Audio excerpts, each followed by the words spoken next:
La quinta bienaventuranza. Bienaventurados los misericordiosos, porque ellos alcanzarán misericordia. Mateo 5:7. Debo dar por sentado que ya conocen mis sermones previos acerca de las bienaventuranzas. Si no lo han hecho, no podría repetir aquí todo lo que he dicho, aunque sí puedo mencionarles que he comparado las bienaventuranzas a una escalera de luz y he comentado que cada una de las bienaventuranzas brota y se suspende sobre la que le precede. Así podrán observar que el carácter mencionado aquí es más elevado que los expuestos anteriormente, más elevado que el hombre que es pobre en espíritu o del que llora. Esas cosas le conciernen a él mismo.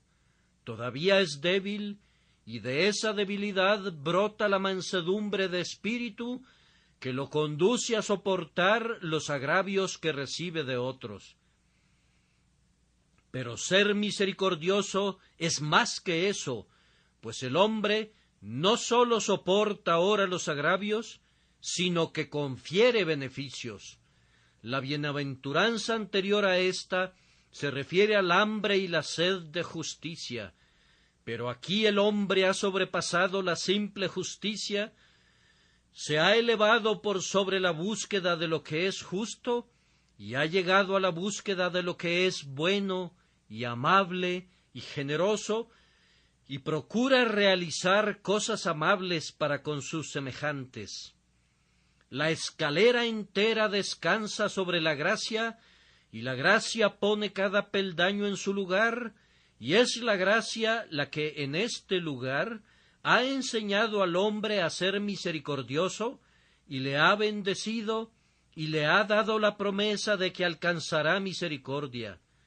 Sería incorrecto tomar cualquiera de estas bienaventuranzas aisladamente y decir que todo hombre misericordioso alcanzará misericordia, o citar erróneamente de la misma manera cualquier otra bienaventuranza, pues eso sería torcer las palabras del Salvador y darles un significado que nunca pretendió que tuvieran.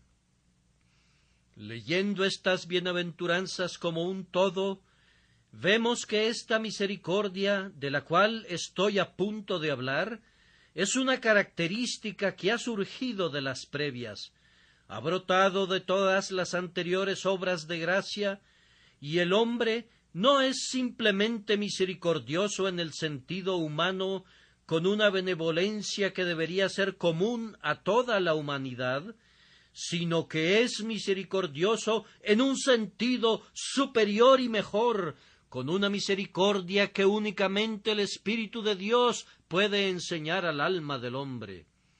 Habiendo notado la posición que ocupa esta bienaventuranza sobre las previas, nos pondremos a examinarla ahora con mayor detenimiento, y es necesario que tengamos mucha cautela al hablar de ella, y para tenerla preguntaremos primero, ¿quiénes son estas personas bienaventuradas?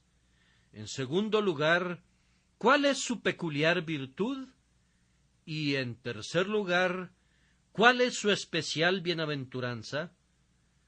Las personas misericordiosas que alcanzan misericordia, ¿quiénes son? Ustedes recordarán que al comenzar nuestras homilías sobre este sermón del monte, advertimos que el tema de nuestro Señor no era cómo hemos de ser salvados, sino quiénes son salvos. Él no está describiendo aquí en lo absoluto el camino de la salvación. Eso lo hace en muchos otros lugares. Pero aquí nos da las señales y evidencias de la obra de gracia en el alma, de tal forma que erraríamos gravemente si dijéramos que debemos ser misericordiosos para alcanzar misericordia, y que sólo podemos esperar alcanzar la misericordia de Dios si somos misericordiosos primero. Ahora, para proscribir cualquier concepción legal de este tipo, que sería claramente contraria a la corriente entera de la Escritura y directamente opuesta a la doctrina fundamental de la justificación por fe en Cristo, les pido que noten que estas personas ya son bienaventuradas y ya han alcanzado la misericordia. Mucho antes de que se volvieran misericordiosas, Dios fue misericordioso para con ellas, y antes de que la promesa plena les fuera dada, de conformidad con nuestro texto, de que alcanzarán todavía más misericordia, ya habían obtenido la grandiosa misericordia de un corazón regenerado que las volvió misericordiosas. Eso está claro por el contexto del texto. Pues, en primer lugar, estos individuos eran pobres en espíritu.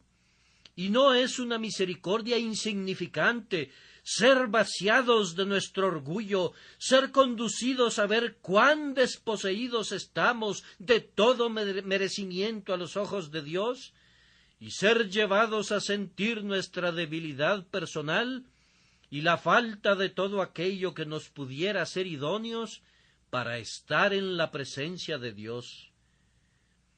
Yo tengo que pedir para algunos hombres que conozco una misericordia suficiente para que sean bendecidos con pobreza espiritual, para que sean conducidos a sentir cuán pobres son, pues no podrían conocer nunca a Cristo y no podrían volverse misericordiosos en la práctica hasta no haber visto primero su propia condición verdadera y no haber obtenido la misericordia suficiente para postrarse a los pies de la cruz y allí, con un corazón quebrantado, confesar que están vacíos y que son pobres. El contexto también muestra que estas personas habían alcanzado ya suficiente misericordia para llorar.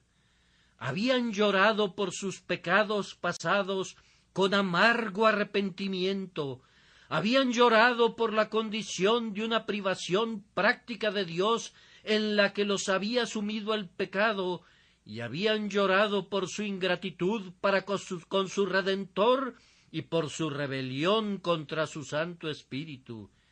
Ellos lloraban porque ya no podían llorar más, y sollozaban porque sus ojos no podían ya sollozar como debían hacerlo debido a su pecado. Ellos habían aprendido a no llorar sino sólo por el pecado y a clamar únicamente por Cristo. ¿Y no es una pequeña bendición experimentar el llanto y tener el corazón contrito y humillado, pues el Señor no lo despreciará? Habían alcanzado también la gracia de la mansedumbre y se habían vuelto amables, humildes, contentos, apartados del mundo, sujetos a la voluntad del Señor y listos a pasar por alto las ofensas de otros, habiendo aprendido a orar: perdónanos nuestras deudas, como también nosotros perdonamos a nuestros deudores, lo cual no es una pequeña bendición. Ellos habían obtenido en verdad misericordia cuando su altivo corazón fue abatido y su espíritu altanero fue doblegado, y se habían vuelto mansos y humildes a semejanza de su Señor. Habían alcanzado más gracia todavía, pues habían aprendido a tener hambre y sed de justicia. Ellos tenían un apetito espiritual de la justicia que proviene de Dios por la fe. También tenían un hambre sagrada de la justicia práctica que es entretejida por la obra del Espíritu de Dios. Ellos amaban lo que es recto y tenían hambre de hacer lo que es recto. Tenían hambre de ver a otros actuar rectamente. Tenían hambre de ver establecido el reino de justicia y de que la verdad de Dios prevaleciera en toda la tierra. ¿Acaso no era esto alcanzar en verdad misericordia? Y si de esto brotó el carácter misericordioso, no fue por algo atribuible a ellos, o que pudiera ser considerado como una excrescencia natural de su propia disposición, sino otro don de la gracia, otro fruto que creció de los propios frutos que ya habían sido dados. ¿Acaso no se había dicho ya de estas personas: de ellos es el reino de los cielos? ¿Acaso no habían alcanzado ya misericordia? ¿Acaso no se había dicho de ellos: ellos recibirán consolación? ¿Quién se atrevería a decir que no habían alcanzado misericordia?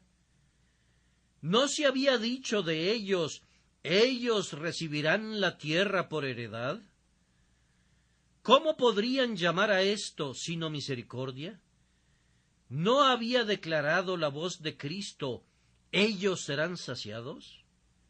¿Acaso no era esta misericordia plena? Por esta razón yo afirmo que la gente de la que habla nuestro texto eran unas personas que ya habían alcanzado misericordia, que ya eran trofeos singulares de misericordia, y el hecho de que mostraran misericordia a otros era el inevitable resultado de lo que el siempre bendito Espíritu de Dios había hecho a favor de ellos y había obrado en ellos. Ellos no eran misericordiosos porque tuvieran por naturaleza un corazón tierno, sino que eran misericordiosos porque Dios los había hecho pobres en espíritu. No eran misericordiosos porque hubieran tenido ancestros generosos, sino que eran misericordiosos porque ellos mismos habían llorado y habían recibido consolación. No eran misericordiosos porque buscaran la estima de sus semejantes, sino porque ellos mismos eran mansos y humildes y estaban heredando la tierra y deseaban que otros pudiesen gozar, como ellos, de la bienaventuranza del cielo. No eran misericordiosos porque no pudieran evitarlo, sintiéndose obligados a hacerlo debido a algún apremio del que hubieran querido escapar gustosamente si hubiesen podido, sino que eran gozosamente misericordiosos, pues habían tenido hambre y sed de justicia y fueron saciados. Ahora, en segundo lugar, ¿cuál es la virtud peculiar que es atribuida a estas personas bienaventuradas? Se afirma que eran misericordiosos. Ser misericordioso incluye, primero que nada, benevolencia para con los hijos de la necesidad y las hijas de la penuria. Ningún hombre misericordioso podría olvidar a los pobres. Aquel que pasara por alto sus males sin sentir ninguna simpatía y viera sus sufrimientos sin aliviarlos, podría parlotear lo que quisiera acerca de la gracia interior, pero no podría ver gracia en su corazón. El Señor no reconoce como un miembro de su familia a nadie que pueda ver a su hermano sufriendo una necesidad y cierre contra él su corazón. El apóstol Juan pregunta pertinentemente: ¿cómo mora el amor de Dios en él? No, los que son verdaderamente misericordiosos son benévolos con los pobres, piensan en ellos, sus propias comodidades los conducen a pensar en ellos, y en otros momentos sus propias incomodidades los llevan también a pensar en ellos. Cuando están enfermos y se encuentran rodeados de muchos paliativos, se preguntan cómo se las arreglarán los que están enfermos y a la vez son pobres. Cuando las ráfagas de aire frío son penetrantes a su alrededor, pero sus abrigos los guardan confortablemente, piensan compasivamente en aquellos que tiritan por ese mismo frío, pero que sólo están cubiertos por unos cuantos harapos. Tanto sus sufrimientos como sus gozos les inducen a considerar al pobre. Y los consideran en la práctica.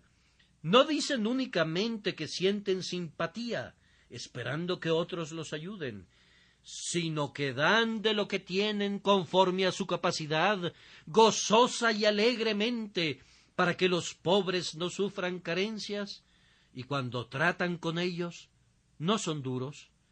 Les condonarán, en la medida posible y justa, cualquier cosa que ellos les pidan, y no los perseguirán implacablemente, ni los estrecharán, ni los oprimirán, como hacen los míseros que tratan de quitarle el último bocado y el último centavo al más pobre de los pobres.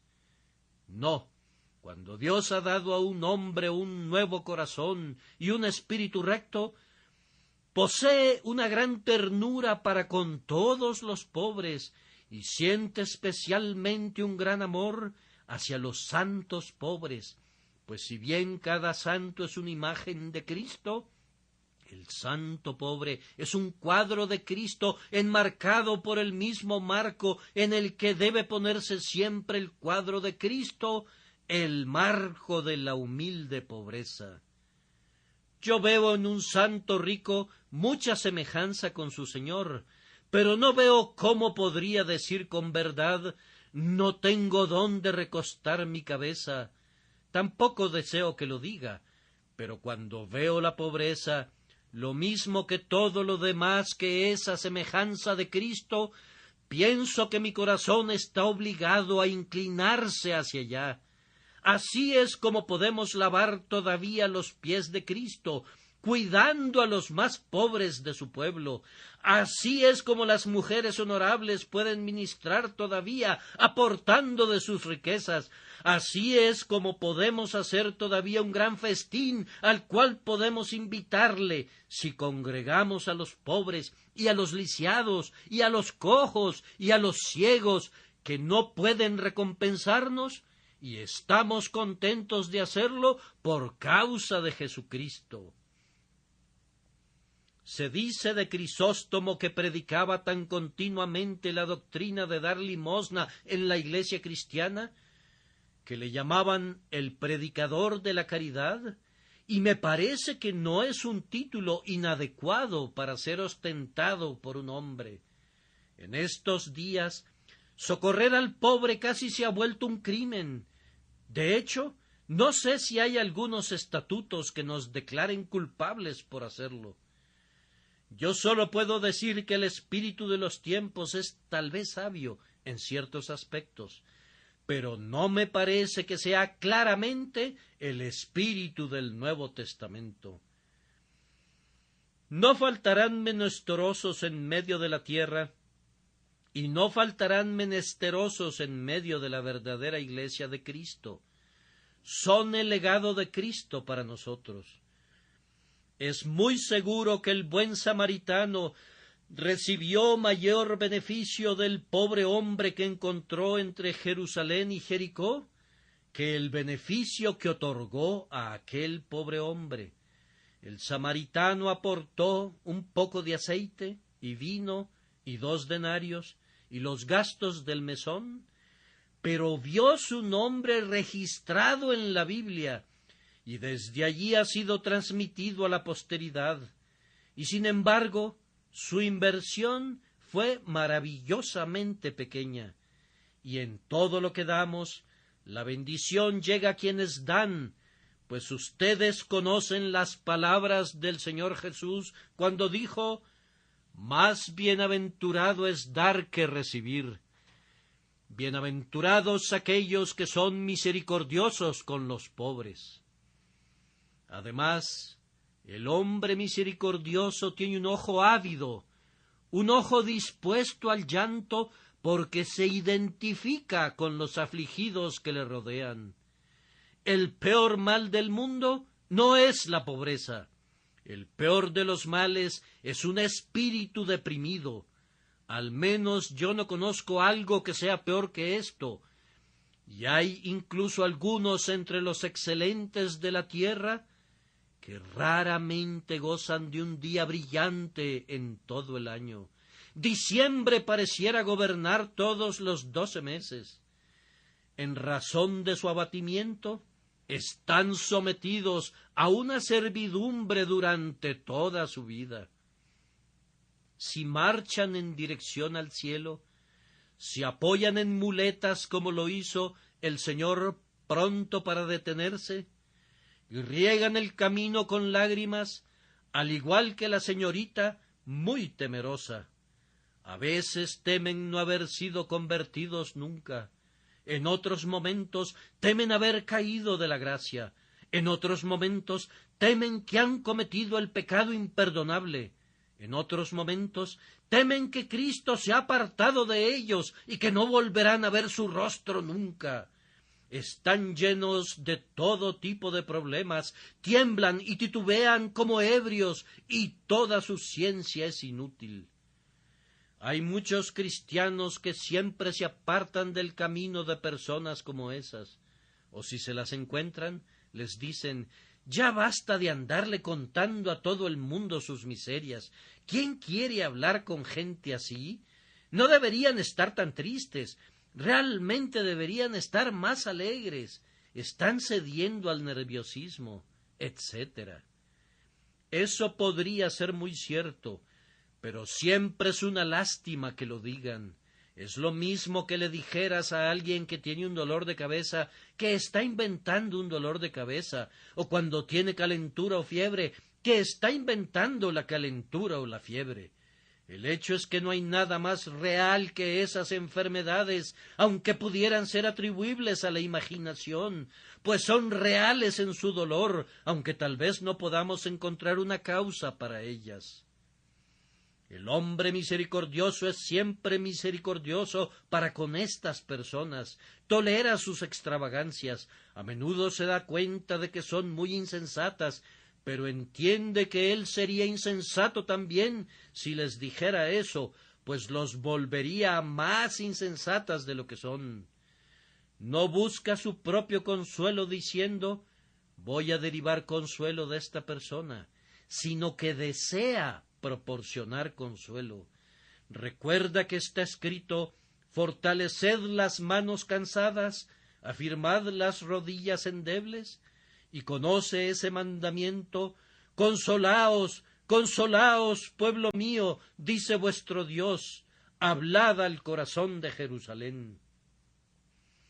Entiende que así como su Señor y Maestro buscaba lo que estaba herido y vendaba lo que estaba quebrado y sanaba lo que estaba enfermo y traía de regreso lo que se había descarriado, de la misma manera todos sus siervos deben imitar a su Señor, cuidando con mayor interés a los que se encuentran en el más triste apuro.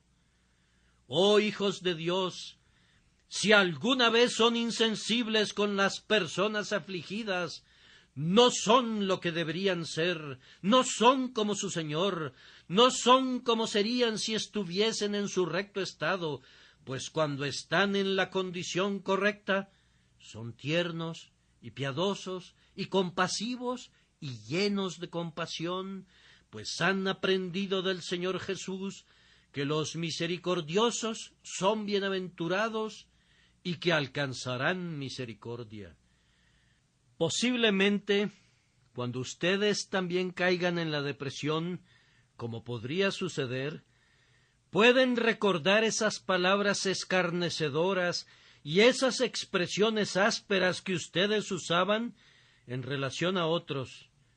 Cuando crecemos mucho, puede ser que el Señor nos abata y nos alegraremos con cualquier ratonera donde podamos ocultar nuestras cabezas. Algunos de nosotros hemos sabido en qué consiste alegrarse por la más pequeña promesa, si podemos simplemente aferrarnos a ella, y hemos corrido con avidez a los propios textos que acostumbrábamos citar a los pecadores, y hemos sentido que eran precisamente los mismos textos que necesitábamos. Cuando el doctor Guthrie estaba muy enfermo y a punto de morir, dijo que le gustaba oír los himnos de los muchachos y de los niñitos. Y los hombres más vigorosos de la familia de Cristo a menudo necesitan los textos de los muchachos y las promesas de los muchachos. Incluso las promesas de los niñitos son adecuados para los grandes hombres cuando se encuentran en esa triste condición. Sean misericordiosos, como también su Padre Celestial es misericordioso para con aquellos que están abatidos. Esta misericordia se extiende además al perdón pleno de todas las ofensas personales en nuestra contra. Bienaventurados los misericordiosos, es decir, aquellas personas que no toman a pecho las injurias que reciben ni los insultos, ya sean intencionados o no. Un cierto gobernador de Georgia, en los días del señor Wesley, dijo que haría azotar a su sirviente a bordo del barco en que iban por tomarse su vino. Y cuando el señor Wesley intercedió para que el hombre fuese perdonado en esa ocasión, el gobernador dijo: «Es inútil, señor Wesley. ¿Sabe usted, señor? Yo nunca perdono». «Bien, entonces, señor», repuso el señor Wesley, «espero que sepa que usted no será perdonado nunca, o de lo contrario, yo espero que no haya pecado nunca.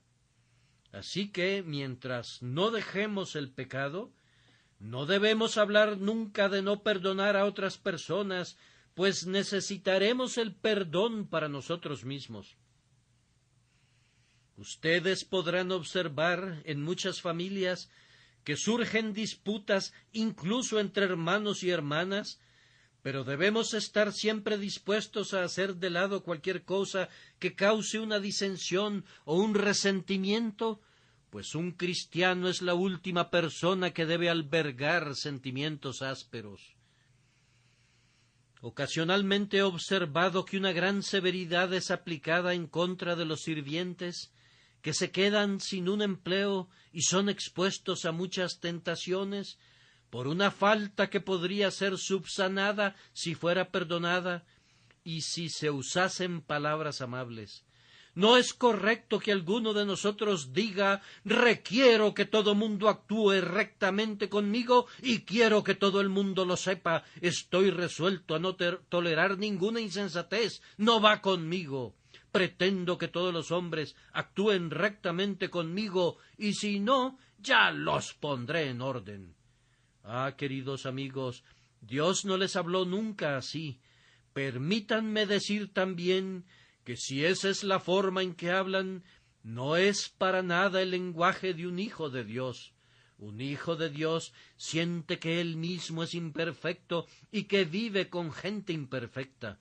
Cuando actúan impropiamente hacia él, lo siente, pero al mismo tiempo también siente que he sido peor con mi Dios de lo que ellos han sido conmigo, así que me quedaré tranquilo. Yo les recomiendo, queridos hermanos y hermanas, que tengan siempre un ojo ciego y un oído sordo.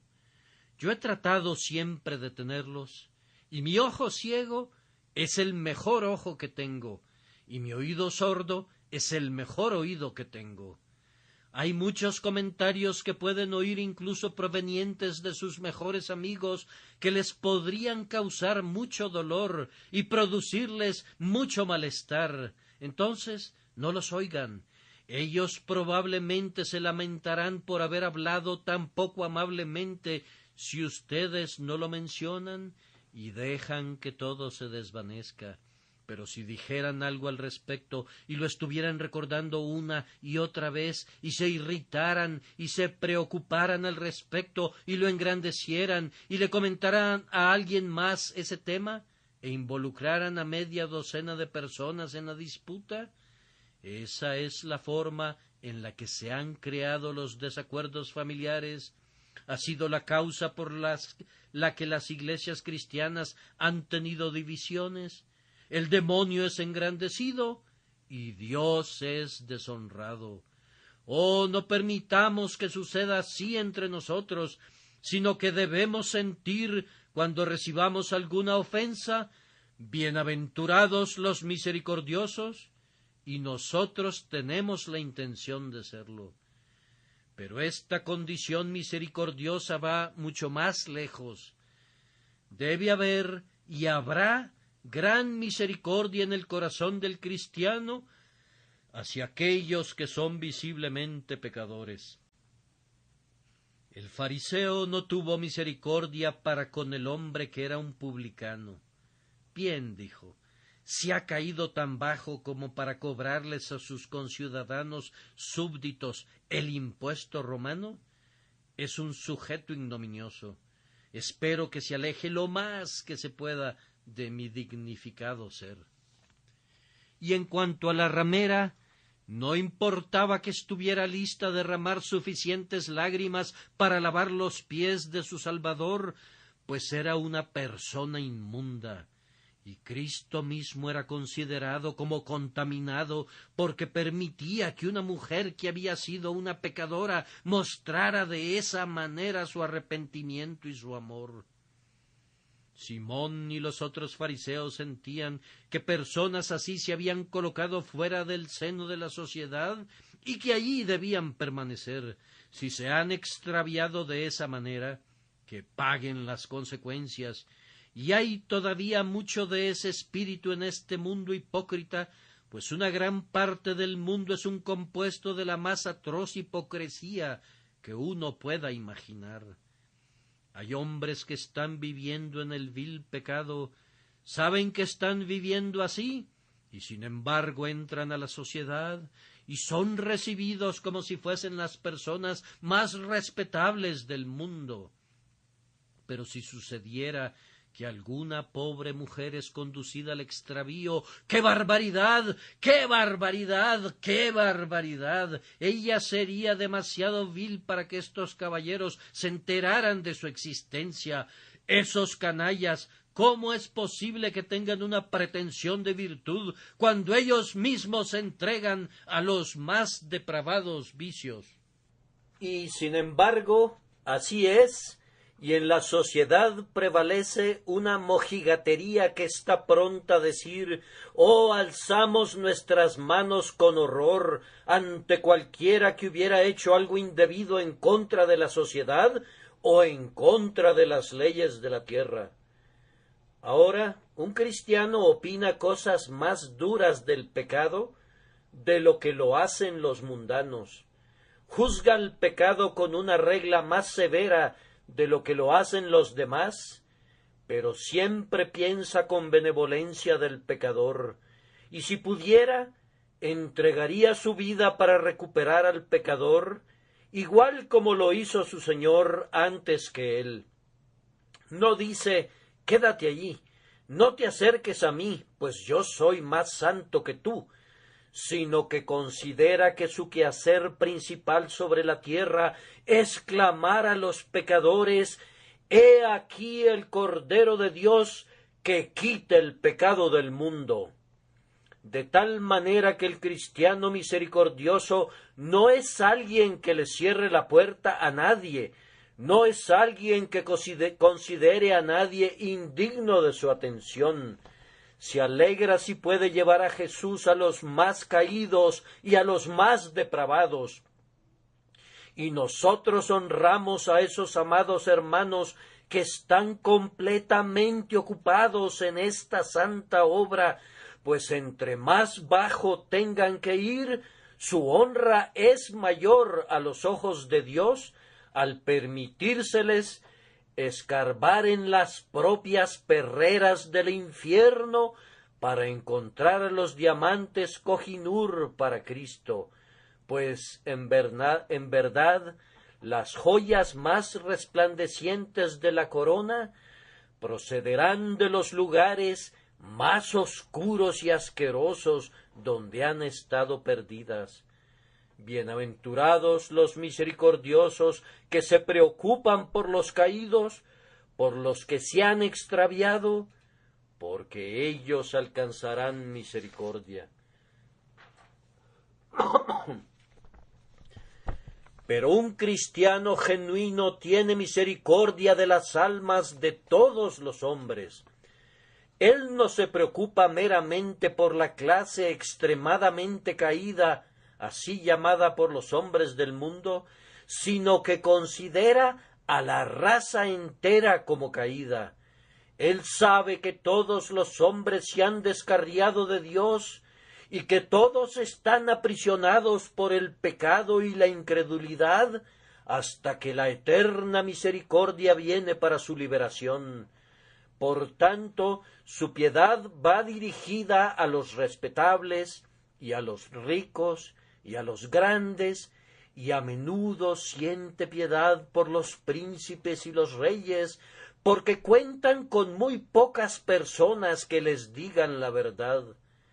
Siente compasión por los pobres ricos, pues si bien es cierto que se hacen esfuerzos para recuperar a las clases trabajadoras, cuán pocos esfuerzos se hacen para la recuperación de los nobles y de las duquesas, para llevar a los grandes pecadores, tales como su Señoría Ilustrísima, al conocimiento de Jesucristo. Siente compasión por ellos y siente compasión por todas las naciones que están sumidas en las tinieblas paganas y los que son prisioneros del papado. Él anhela que la gracia descienda sobre todos y que las verdades del Evangelio sean proclamadas en cada calle y Jesús sea dado a conocer a cada hijo y a cada hija de Adán. Siente amor por todos ellos. Y yo les ruego, hermanos, que no minimicen nunca este instinto verdadero de la naturaleza nacida de nuevo. La grandiosa doctrina de la elección es muy preciosa para nosotros y la sostenemos con firmeza, pero hay algunos, y no puede negarse, que permiten que esa doctrina enfríe su amor hacia sus semejantes. ¿No parecieran tener mucho celo por su conversión? Y están muy contentos quedándose quietos y permaneciendo ociosos, confiando que los decretos y propósitos de Dios se verán cumplidos. Se verán cumplidos, hermanos, pero será por medio de cristianos de corazón ardiente que lleven a otros a Jesús. El Señor Jesús verá el fruto de su aflicción de su alma, pero será por medio de uno que es salvo y que le hable a otro, y ese otro a un tercero, y así sucesivamente, hasta que el fuego sagrado se propague, hasta que la tierra se vea ceñida en llamas. El cristiano es misericordioso con todos, y anhela ansiosamente que sean llevados al conocimiento del Salvador, y realiza esfuerzos por alcanzarlos. Procura ganar almas para Jesús utilizando el máximo de su capacidad. También ora por ellos. Si es realmente un hijo de Dios, se toma el tiempo para suplicar a Dios por los pecadores y da todo lo que pueda para ayudar a otros, para que pasen su tiempo explicando a los pecadores el camino de la salvación y argumentando con ellos como embajadores de Cristo. El cristiano convierte esto en uno de sus grandes deleites. Si por cualquier medio puede hacer volver a un pecador por el poder del Espíritu del error de su camino, salvará de muerte a un alma y cubrirá multitud de pecados. Tengo muchas más cosas que decir acerca de esta misericordia. Es un tema tan amplio que no puedo dar todos sus detalles.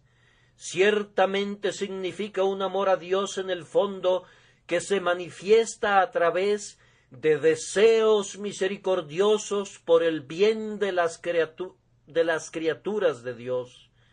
El hombre misericordioso es misericordioso para con su bestia. No creo en la compasión de un hombre que sea cruel con un caballo.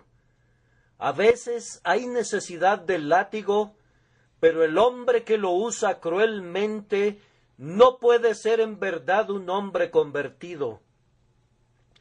Hay espectáculos que se pueden ver algunas veces en nuestras calles que muy bien podrían provocar al Dios del cielo a bajar en indignación y castigar la crueldad de personas brutales para con las bestias brutas, pero cuando la gracia de Dios está en nuestro corazón, no causaríamos un dolor innecesario a una mosca, y si en el curso de las necesidades de la humanidad debe infligirse dolor a los animales inferiores, el corazón cristiano se siente adolorido y tratará de idear todos los medios posibles para prevenir cualquier dolor innecesario que tenga que ser soportado por una sola criatura hecha por la mano de Dios.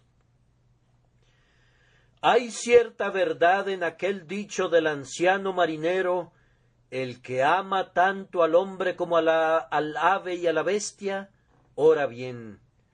Hay un toque, aunque no sea siempre de gracia, de algo semejante a la gracia, en la amabilidad de corazón que todo cristiano debería sentir hacia todos los seres vivos que Dios ha creado. Además, el hombre misericordioso muestra su misericordia hacia sus semejantes de muchas formas de este tipo. Es misericordioso en cuanto a su carácter, misericordioso porque no cree mucho de los reportes que oye acerca de hombres buenos de buena reputación.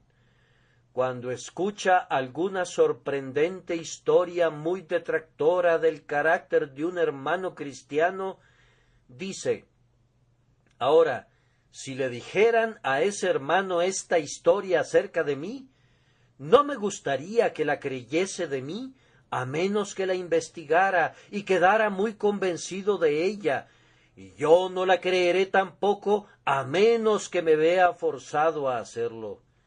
Es algo muy deleitable que los cristianos tengan confianza en el carácter de los demás. Si eso prevaleciera en una iglesia, se evitaría un mundo de sinsabores.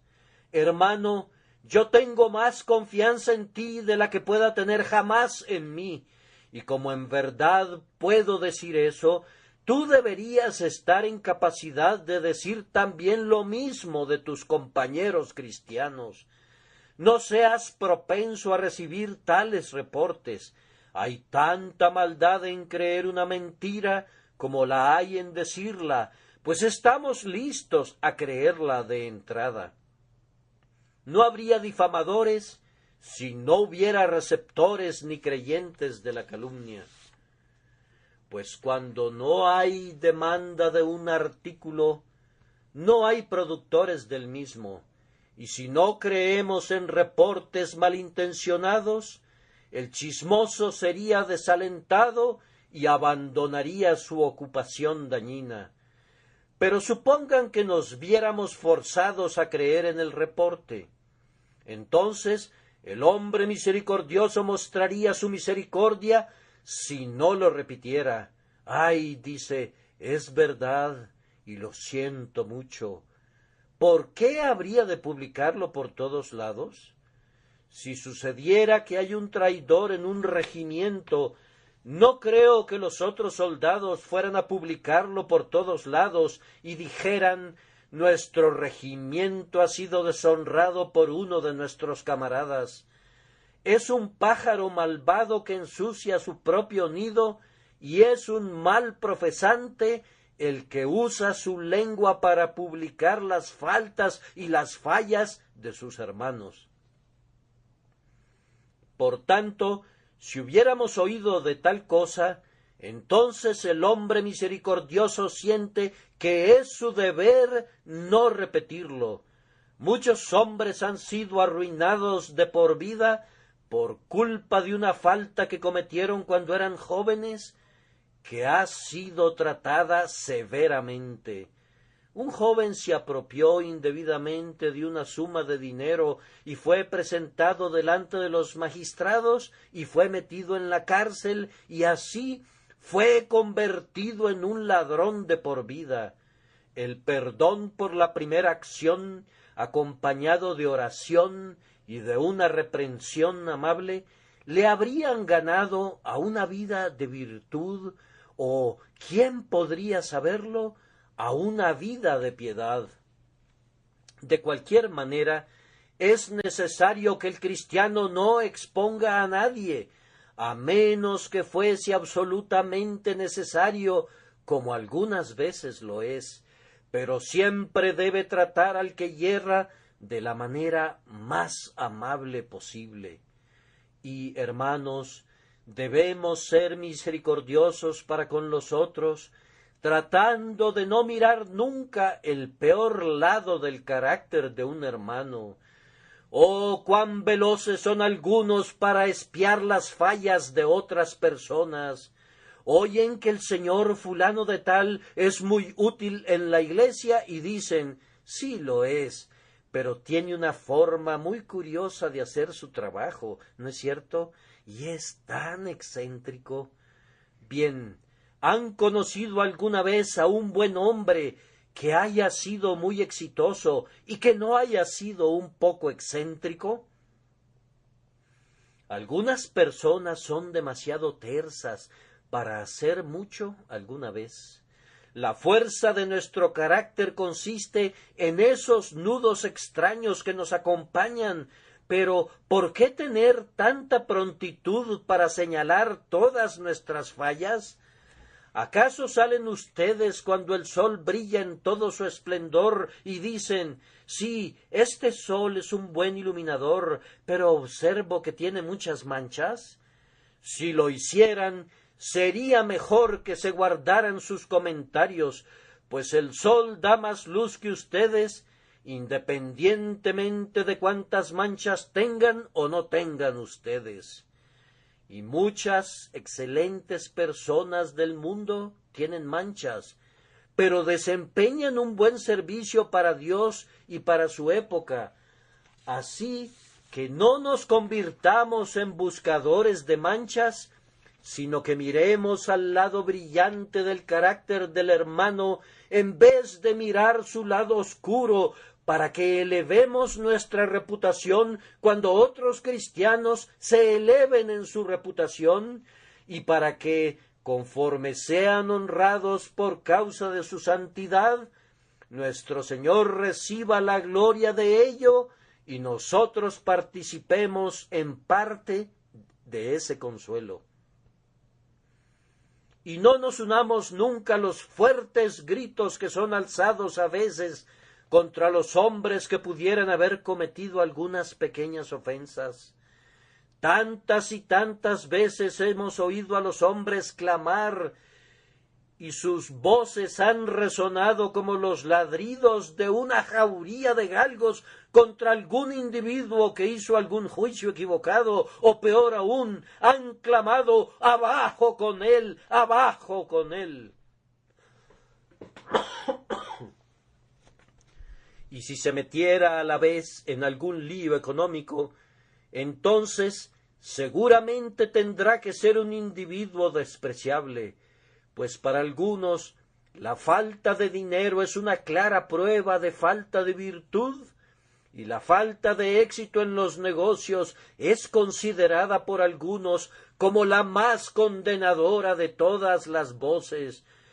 Pero que seamos librados de tales gritos contra los hombres buenos, y que nuestra misericordia tome siempre la forma de estar dispuestos a reintegrar a nuestro amor y a nuestra compañía a cualquiera que hubiera errado, pero que sin embargo muestre un arrepentimiento sincero y verdadero y un deseo de adornar la doctrina de Dios su Salvador en todas las cosas en el futuro. Ustedes que son misericordiosos estarán dispuestos a recibir a su hermano pródigo cuando regrese a la casa de su padre. No sean como el hermano mayor, y cuando oigan la música y la danza no pregunten ¿qué significan estas cosas?, sino consideren apropiado que todos estén contentos cuando el que se había perdido es hallado y el que era muerto ha revivido.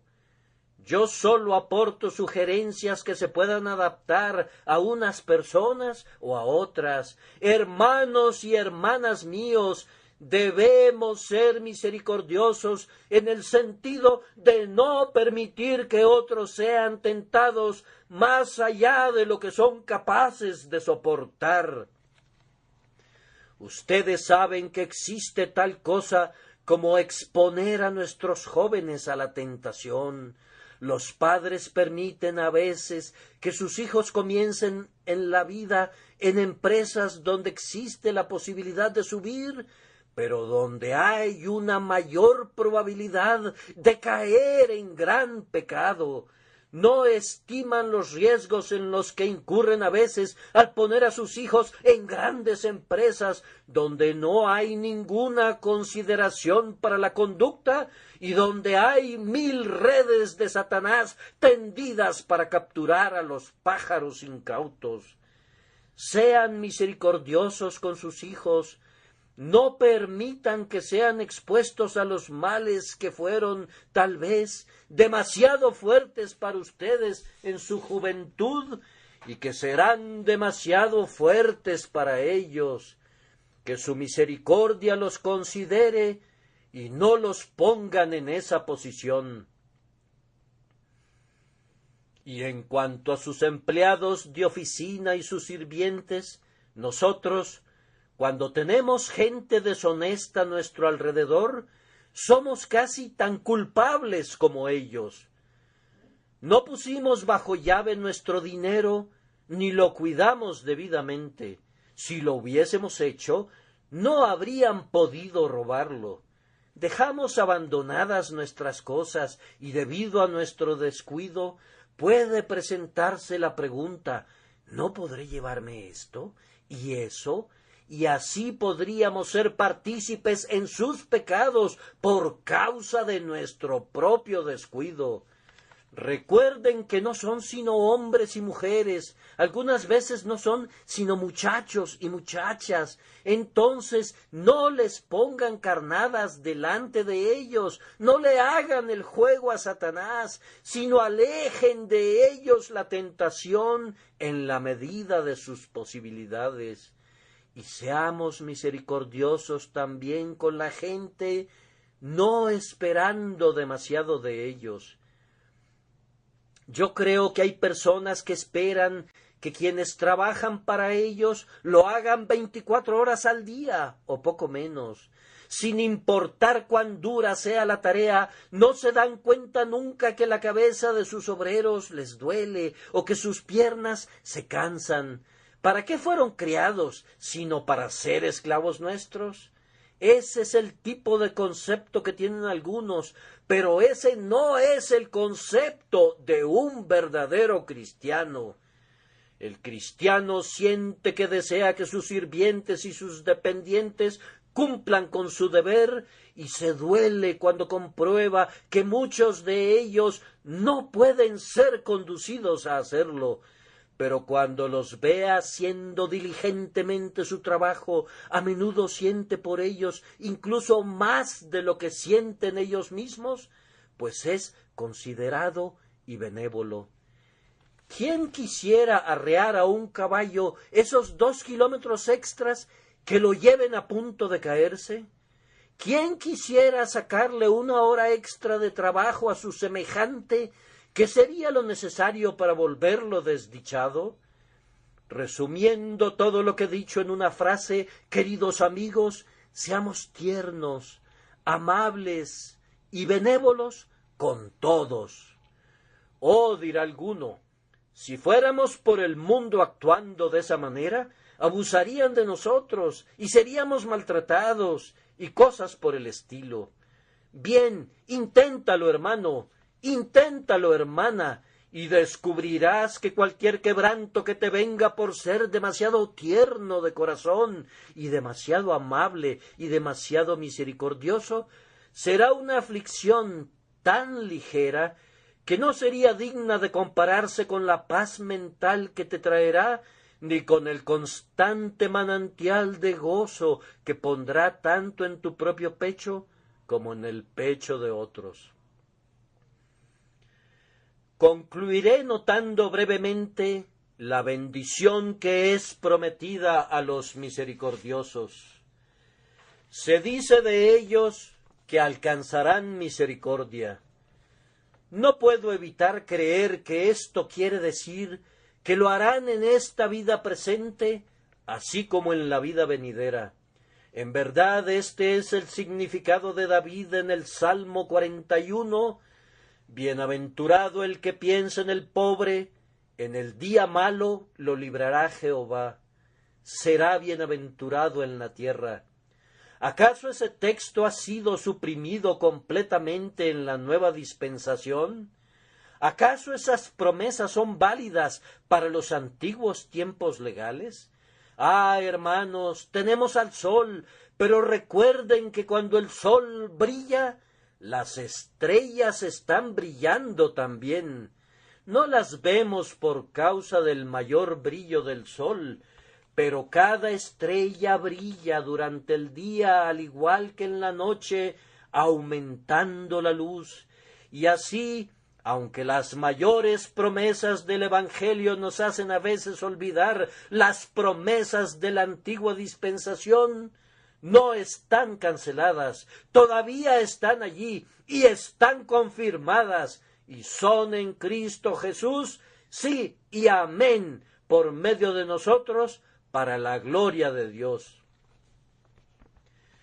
Yo creo firmemente que cuando un hombre está en problemas, si ha sido capacitado a ser amable y generoso con otros por medio de la gracia, puede mirar a Dios en oración y decir: Señor, allí está tu promesa, no reclamo ningún mérito sobre ella, pero tu gracia me ha capacitado cuando he visto a otros en la misma condición en que me encuentro para ayudarles.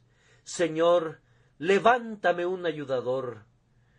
Job parecía alcanzar algún consuelo de ese hecho. No es nuestro mayor consuelo ni el mejor. Como he dicho, no se trata del sol, sino solamente de una de las estrellas. Pero al mismo tiempo, nosotros no despreciamos la luz de las estrellas. Yo creo que Dios ayuda y bendice muy a menudo en los asuntos temporales a aquellas personas que ha bendecido dotándolas de un espíritu misericordioso para con otros. Y a menudo es cierto, en otro sentido, que aquellos que han sido misericordiosos alcanzan misericordia, pues ellos alcanzan misericordia de otros. Nuestro Salvador dijo: dad y se os dará, medida buena, apretada, remecida y rebosando, darán en vuestro regazo, porque con la misma medida con que medís, os volverán a medir. Habrá este tipo de sentimiento general. Si un hombre fue rígidamente justo y nada más, cuando pierde su posición en el mundo, pocos lo compadecen. Pero de ese otro hombre cuyo sincero esfuerzo fue el de ser el ayudador de otros, cuando se encuentra en problemas, todos dicen: estamos con él.